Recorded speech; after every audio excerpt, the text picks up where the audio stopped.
पक्की आहे, दोन समाजाला भिडवायचं नाही।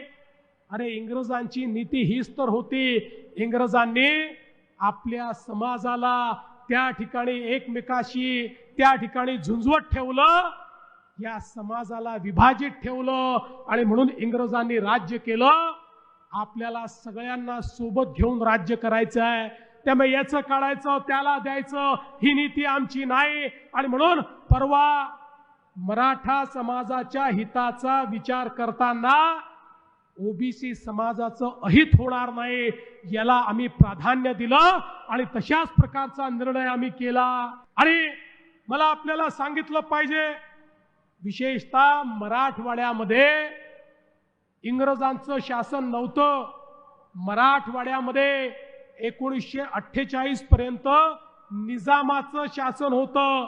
त्यामुळे मराठवाड्यामध्ये एखाद्याला जर कास्ट सर्टिफिकेट पाहिजे असेल तर इंग्रजांचे रेकॉर्ड नाही आहेत। महाराष्ट्राच्या इतर सगळ्या भागामध्ये आपण जर एखाद्याला जातीचं प्रमाणपत्र पाहिजे तर इंग्रजकालीन रेकॉर्ड उपलब्ध आहे, तो रेकॉर्ड काढतो आणि त्या आपल्या जातीप्रमाणे तो प्रमाणपत्र मिळवतो।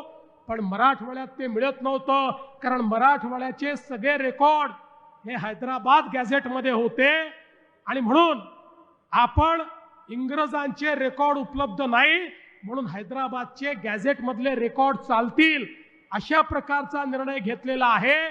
त्यामुळे ज्याच्याकडे नोंद असेल त्यालाच सर्टिफिकेट मिळणार आहे, सरसकट सर्टिफिकेट नाही। नोंद असलेल्यालाच त्या ठिकाणी सर्टिफिकेट मिळण्याच्या संदर्भात सोपी कार्यपद्धती आपण केली। यामुळे मराठा समाजाचा खरी नोंद असलेला जो व्यक्ती आहे तो वंचित राहणार नाही, त्याला त्याचा फायदा होणार आहे। पण त्याच वेळी ओबीसी समाजाच्या ताटातलं कुठेही काढून घेण्याचं काम आम्ही केलेलं नाही। आणि म्हणून हा निर्णय असा आहे की या निर्णयामुळे मराठा समाजा